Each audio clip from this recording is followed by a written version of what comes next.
Alright, Game Over Calgary fans, welcome aboard. It's another edition of Game Over Calgary. Hope everybody can hear me. Hope everybody can see me as well. But welcome inside my basement studio. You are watching Game Over Calgary. Bring your friends, bring your thoughts, and bring your questions.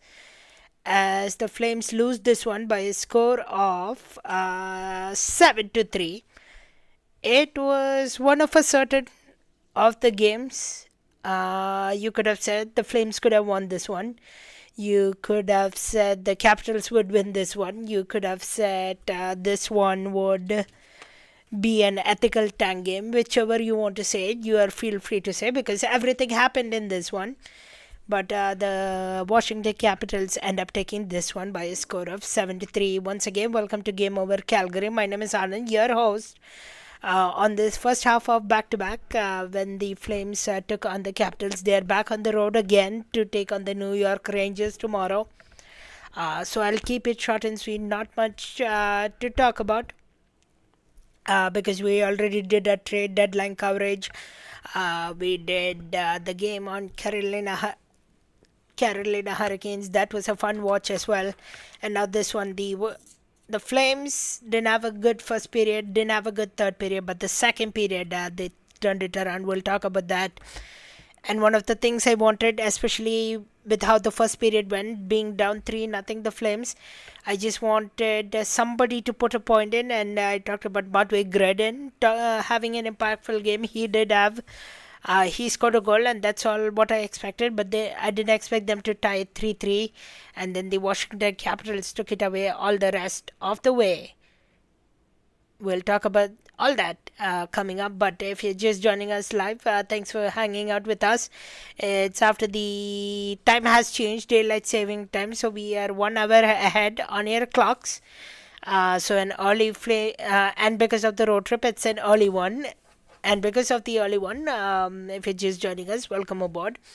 I did post it on my social, so bring your friends, thoughts, and questions. As always, be sure to share, like, and subscribe the video as well. Alright, let's get through a scoring summary quickly.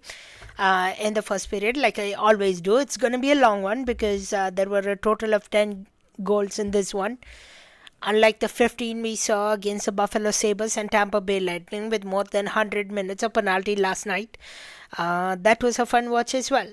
Hopefully the Flames hockey will get much more interesting compared to like that in a few years time or in a year. I want to see those type of exciting hockey. But I think the Flames had fun in the second period, and that's all we can ask for. Play some competitive hockey, but at the same time focus on your future goal as well of rebuilding. Alright, let's get through the scoring summary. Enough of the quick pre-game rant. But the Washington Capitals opens the scoring. It was Henrik Lepierre, assisted by February and Chisholm. Apologies if I mispronounce any of these names. A tough rebound for Devin Cooley, who couldn't hold on. And that shot was tucked in by Lapierre, and it became 1-0. Lil is in the chat. Lil, welcome aboard. Had this one as a loss tonight, but was entertained nonetheless. 100%. Of course, you know the Capitals are hungry for a win. And the Flames again lost an hour because of daylight savings time. They had a long travel to Washington Capitals. It's a rebuilding phase for the Calgary Flames. You're getting new guys adjusted, including Victor Olofsson, who made his debut. Didn't hear much about Olofsson, so probably not a bad thing, but didn't get on the score sheet. But I can tell you Strom and Mata continues to be impressive. Brian Strom has 3 points in his 2 games as a member of the Calgary Flames. Who would have thought that would come tonight?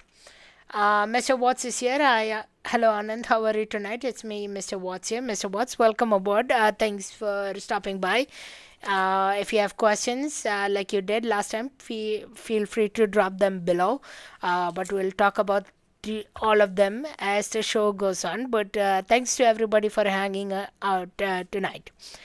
So it was the Washington Capitals that opened the scoring. Hendricks Lepere, assisted by February and Chisholm. Devin Cooley couldn't hold that rebound, and Lepere found it at the back of the net. Shortly after, Tom Wilson, assisted by Protas and Strom, not Ryan Strom, Dylan Strom, his brother. So a bit of a Strom ball at the Washington Capitals arena, Capital One arena. I believe Dylan Strom is the youngest of the brother of the Ryan Strom. If I'm mistaken, somebody correct me. But both those brothers face against each other. So I always face against my brother. I have a brother, for those who don't know. We always, usually when we play ball, hockey, we face each other. That's the fun of it. When you get some brother versus brother rivalry. Mr. Watson, I might have a lot of questions. Of course, we always appreciate questions. Drop them below. You can get them answered shortly. If ever I need to take a break from venting or this scoring summary. So great angle from Tom Wilson, of course, Olympian from Team Canada. Makes it 2-0 for the Washington Capitals. Shortly after, Connor McMichael, assisted by Justin Sordef, who was great tonight as well for the Washington Capitals, assisted by Bouvillier, and the turnover from the Flames gets it done inside for the Washington Capitals, and it's 3-0. So that is how the first period ended. KQ is in the chat. KQ, welcome aboard. Thanks for, I can see you're fired up for McKenna, McKenna, McKenna, with all the exclamation marks. It might be a real possibility that McKenna is in our hands. Of course, you would want to wait until the court case and the proceedings are all done, just in my opinion. I don't know about you, KQ, but we'll see how it goes on. We'll see April 8th, I believe his hearing got pushed to again. So we'll see if there is any update in front of that. But either Gavin McKenna or Ivar Stenberg, I will take happily for the Flames as an elite talent that we need, and then maybe rebuild for one more year and get somebody like a land in the pond. But the Flames stock cupboards are filled, as you know, after this trade deadline, trading away Mackenzie Weegar, trading away Rasmus Anderson right before the Olympic break, and then trading away Nazem Kadri as well right at the cusp of the trade deadline, which solid work by Craig Conrad once again. If you haven't watched our trade deadline coverage, go check it out. Me and Conrad hanged out for about half an hour time in on Friday after the trade deadline, so go check it out. We'll answer a question quickly because after the first period, Mr. Watts, do you think Don Maloney still wants the team to make the playoffs or do a rebuild? Since Conrad didn't say rebuild in his press conference, and Don Maloney hasn't talked to media in a while, I think Conroy's messaging all the time has been rebuilding, and he wants to get younger. He wants the team to be exciting. And because Don Maloney and Craig Conroy has been sitting together after the trade deadline at the press box, I think they might be on the same page now. I for sure can't say Don Maloney is in the same page, but at least Craig Conroy is on the page that they want to get younger and want to get rebuild. So Mr. Watts wants Swanberg. I'm thinking you want Ivar Stenberg. Stenberg is Stenberg instead of Svenberg. And Mr. Watts is asking KQ if you're gonna watch Afterburner tonight. If your friends leave, I'll be sad, but feel free to do whatever you want. It's your free world, free choice.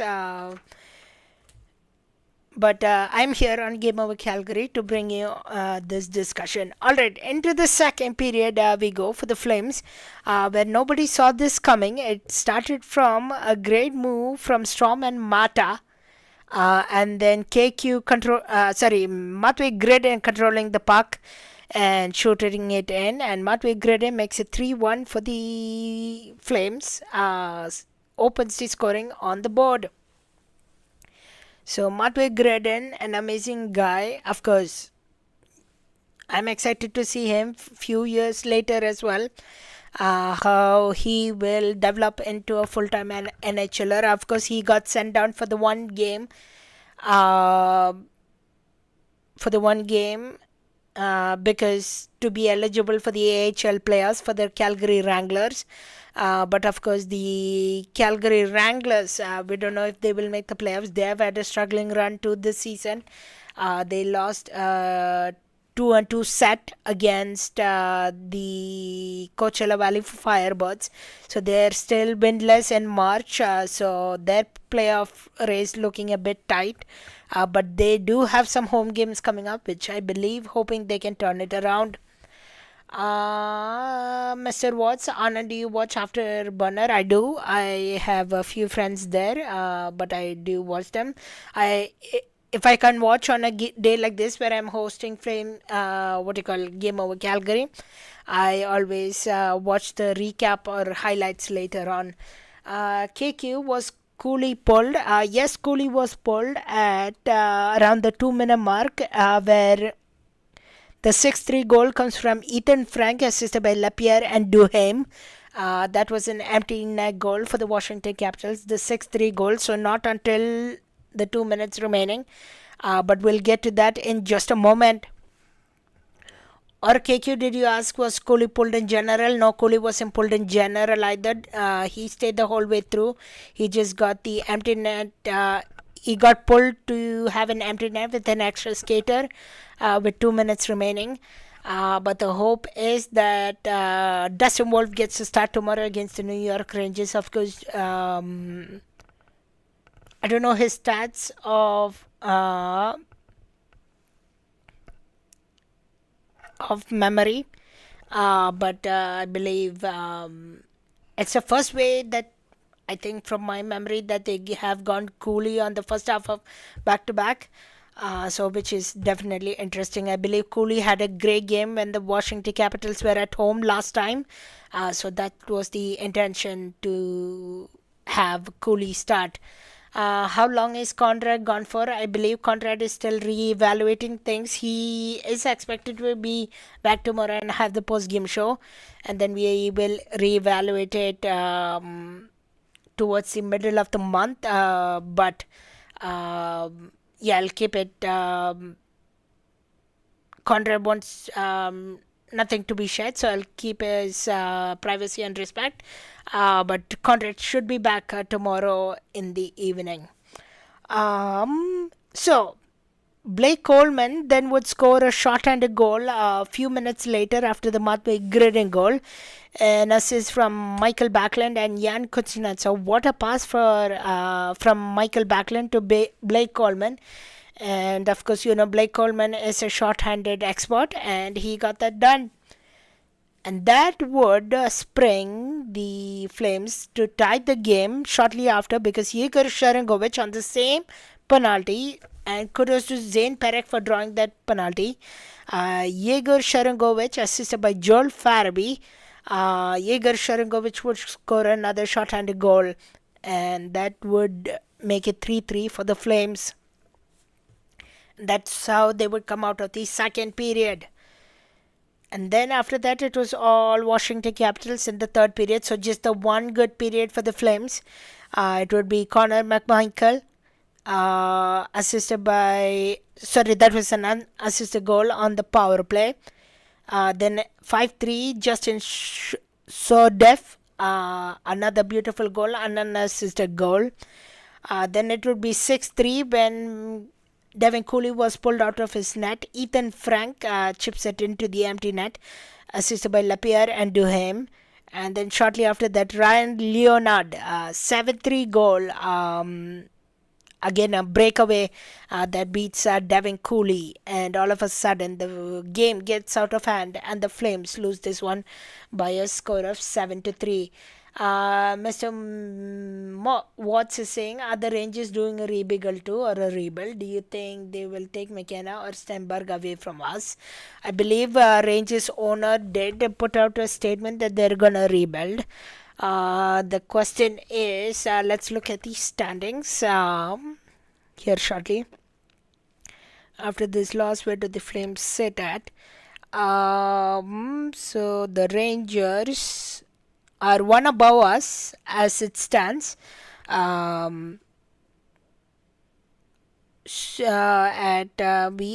now back to 30th. They are 29th.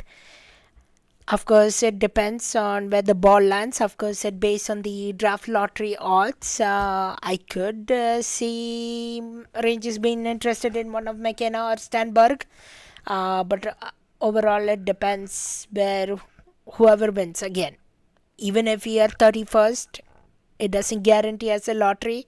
But the hope is the hockey gods can help us and get the lottery draft. KQ saying we play Rangers on a back-to-back tomorrow. Yes, indeed, we do. Back to Madison Square Gardens, which is claimed as the best arena to play in. Mr. Watts is asking, did Rangers win tonight against the Philadelphia Flyers? Taking a look, yes, they did win against the Philadelphia Flyers. They win it by a score of 6-2. And Dan Bladder was pulled in, or maybe I think. No, Dan Bladder was the starter, but he got pulled, and Samuel Harrison shortly followed him after. So not a good night for the Philadelphia Flyers, and a good night for the New York Rangers, and loss for the Flames, meaning the tank battle continues. Of course, we can out-tank the Vancouver Canucks. Of course, so both teams will be on a road trip. The Philadelphia was hosting the Rangers, so Rangers are coming off a travel. So that would be interesting. Flames are gonna be traveling again tonight, so it's gonna be an interesting game, KQ, regardless. So we'll see how that happens. But let's head into second period. A few game notes from what I had. The Flames, of course, had the fewer road goals coming into this game. So how much ever they score in a road game, and that was just 64. Now they would have added to 67. So still the fewest. I believe the highest relating to the rank is 81 from the Seattle Kraken this season. So long ways to catch up to the Seattle Krakens. Capitals were a great dominant team. Of course, they had past 3 losses in their belt. They wanted to get back into the win column. Logan Thompson would have had a great game as well tonight. A few of the reasons why the Flames lost tonight, which is not surprising. They're rebuilding, of course, or even if you want to call it tanking, sure, they are doing that. They have new guys they are getting adjusted to, as in Oli Mata, Ryan Strom, Victor Olofsson. So getting those guys adjusted into the Flames defend first kind of system and create offense from the defense. That will get some time. Scoring struggles on the road. They did score 3. I thought if they would have scored 4. Okay, here was my hope. When the Flames started at 3-3 in the second period, I wondered if the Flames got one more in the third period. Would it have been 52-0 if the Flames scored 4 or more? They made it 51-0 against the Carolina Hurricanes. So I wondered if they will make it 52-0. Ryan Strom and Oli Mata sounds like great fits for the Calgary Flames. Of course, Ryan Strom has now 3 points in the 2 games as a Calgary Flame. And power play. Our power play is disastrous. I don't know. Did we get even a power play tonight? Let's see quickly. Did we get? No, we didn't get a power play tonight.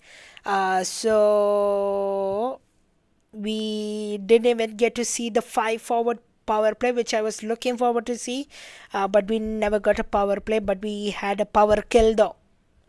Great power kill, two short-handed goals at one stretch. And those are few of my game observations. Let's head into period number 3 now and take a look at few questions from Mr. Watts in the chat.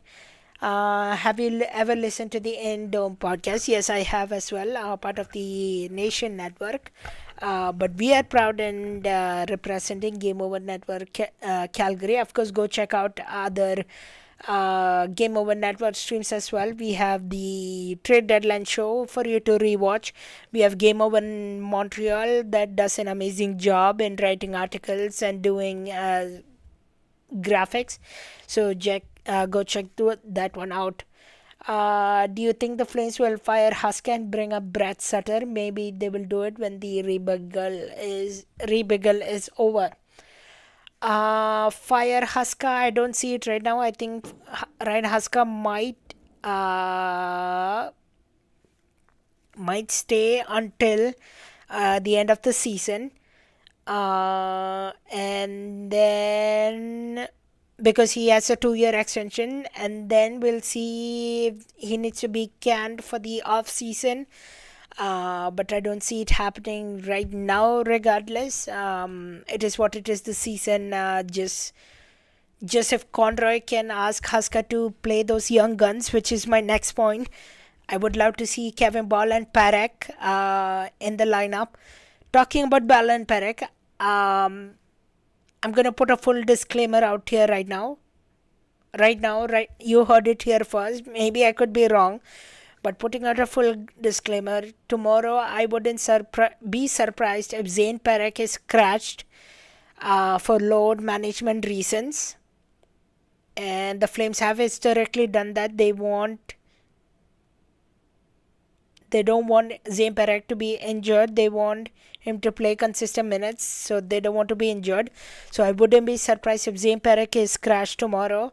And I wonder if we will see somebody like Hunter Brusevich who will come back and change up the power play units again, because the Flames decided to go for 5 forward unit penalty power play tonight, including Sharangovich, Olofsson, from what I remember. So we'll see if Brusevich will play tomorrow. But just putting out a disclaimer, don't be upset.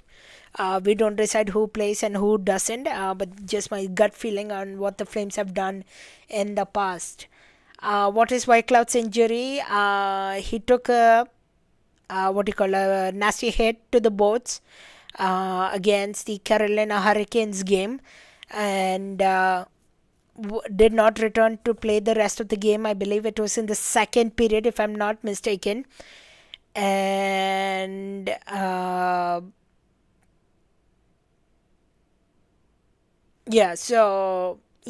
Whitecloud got injured in that way. He has not joined the team in the road trip, but from what I heard from sources of Eric Francis, he has mentioned the hope is that Whitecloud will join the team for the rest of the road trip. Maybe not tomorrow, maybe what's the schedule like? Let's take a look at the Flames schedule in just a moment, which I'll have to talk about anyway, so why not get it done now? So Rangers, Devils, Islanders, and Red Wings on the road. So maybe the earliest we could see Zach Whitecloud is against the game or against the New Jersey Devils on Thursday. Hoping for everything the best on Zach Whitecloud. He was expected to wear the A tonight for the Calgary Flames, the alternative captain. Instead, they gave it to Kevin Ball tonight, who I believe had a rough game with a couple of turnovers. So we'll see what it ends up in that front. Lil is correct. Upper body day today, but hoping he will return to the. Do you think the Flames will have better goalies than the Oilers? I think so. With all what I've heard about Tristan Jarry, on Twitter today, especially that Tristan Jarry wanted more accountability with the Flames, with the Oilers team in front of him. I believe the Flames have great goaltenders, but not Devin Cooley's best night tonight. He will want to have a couple of those goals back, and my hope is Dustin Wolf gets his start tomorrow. Why is Ball an assistant captain? Like I just said, Zach Boycloud was scheduled to have the assistant captain one tonight. One of probably the quickest players that would have gotten an A for the Flames. But Zach Whitecloud is injured, so Kevin Ball had to bear it, and you will see a few players rotating the A's as we move forward for the Flames, because there is no one actual leader you can staple it on, or the leadership group. Mackenzie Weger had it, Rasmus Anderson had it, Kadri had it at one point, and they are all traded away. So you will have those young guys stepping up and putting on those A. KQ saying hopefully not a concussion. KQ saying White Cloud is huge for us, 100% indeed. Why did Brozovic not play tonight? Once again, like I mentioned, Brozovic was healthy scratch. He just got called up yesterday. The hope is Brozovic will play tomorrow, and like I said, I believe Zane Perek will get healthy scratch. Once again, don't get surprised. But Brozovic is totally healthy and fine. Mr. Watts is saying, I think we shouldn't scratch Zane Perek. Even though I agree, even though he drew a penalty, even though he had a couple passes, they will do it for load management. Did Sportsnet implement a new camera angle for home games that zooms in on Conroy and Maloney and their reactions to the game? Do you know if this will be at every game? No, I think they have done it in the past. It depends on where Craig Conroy and the group sits, but no, it's not a new angle. But of course, I know NHL games who have been wanting to get new tech, new cameras.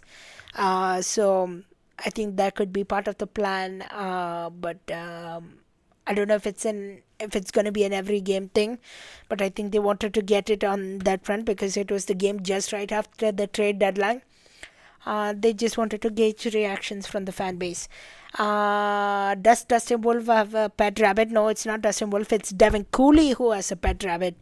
But yes, one of the goaltenders does have a pet rabbit, and it's Devin Cooley. So, what I would like to see moving forward from the Flames, thanks to everyone for all the questions. The chat line has been busy tonight. Really appreciate it. Thanks for hanging out with us.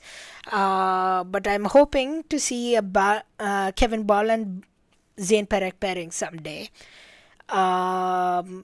I'm hoping the Conazari is given some stretch at center at some point.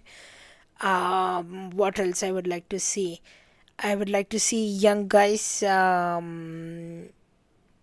given more chances. So I know Rory Cairns is injured right now for the Calgary Wranglers. So I don't think you will see him anytime soon. Maybe like a Stromgren if there is a place for him. But now again, the group got just stacked again with Oli Mata, with Ryan Strom. I'm guessing those will get priority compared to William Stromgren, who barely got a chance to showcase himself last time he was called up. KQ, does Jerry suck? Yes and no. I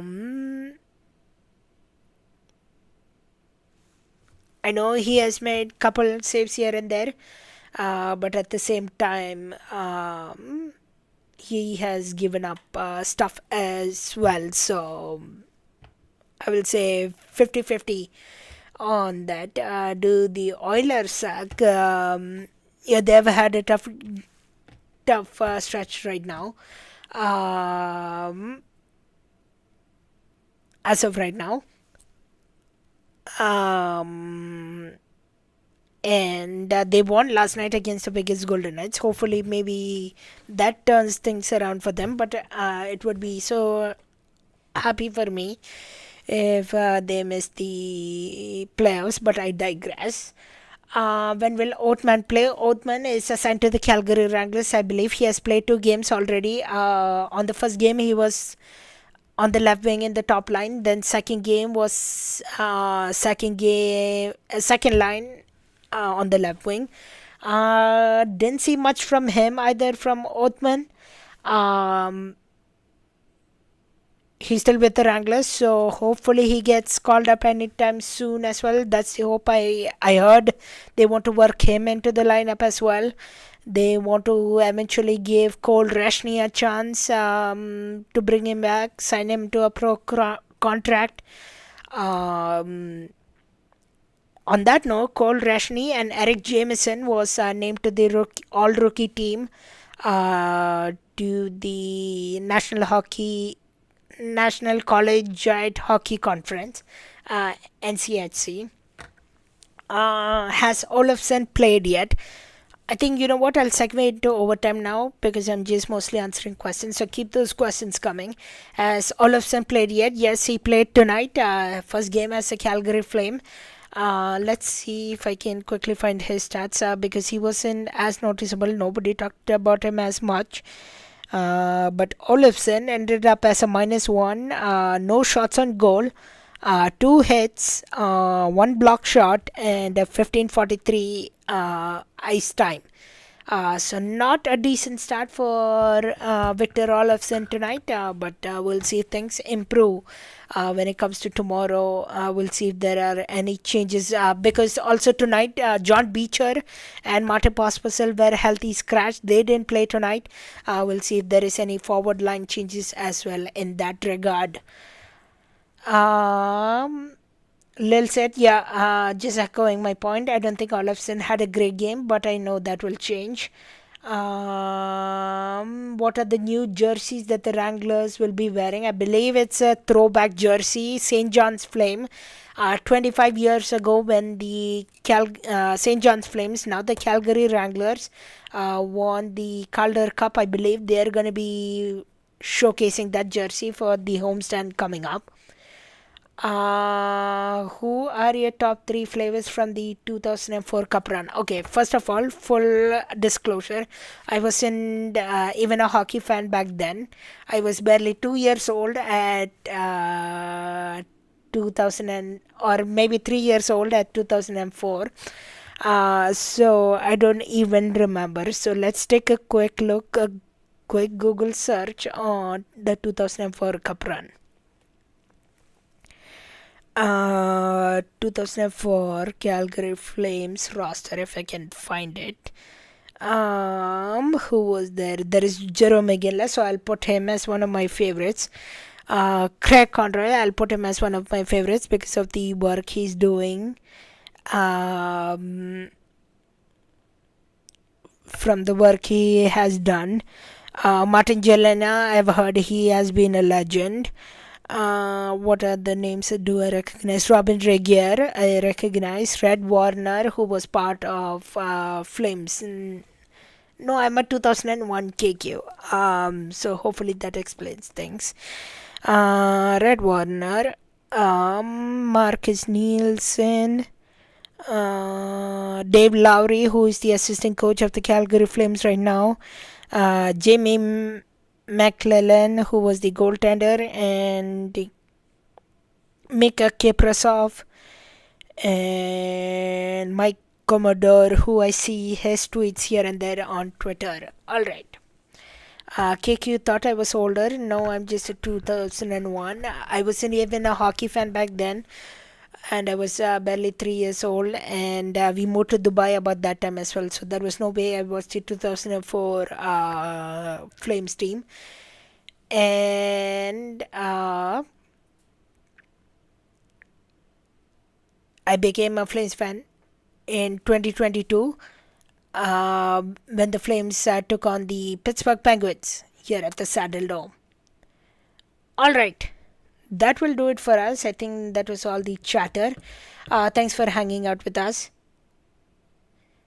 Thanks to Mr. Watts. Thanks to KQ. Thanks to Lil. Can't go have a top three with a keeper, Iggy, and Gel. Okay, cool. So I was on the right track. So thanks to Mr. Watts. Thanks to KQ. Thanks to Al Garando with the Oilers question specifically. And thanks to Lil and everybody who hanged out. Once again, the Flames are back in action tomorrow against the New York Rangers. I believe Conrad will have the post game show tomorrow. Did you watch the India Cricket World Cup winners? Yes, I watched it yesterday. I woke up yesterday at 7 a.m. and I watched the entire thing. So yeah, that was fun to watch. Always love an India win. Wishing all the best to Conrad. I'm sure he'll be back tomorrow. You can let him know directly, but I'll let him know as well. And you are welcome for a great post game show. All right, Flames fans, have a great rest of your night. Have a great rest of your week. I'm okay. My voice is just a little raspy from what has been a busy week talking for me, especially last couple of days I've been doing play-by-play gigs. But thanks, Mr. Watts. Thanks to everyone for hanging out. We'll be back tomorrow. I'll be in the chat most likely. But yeah,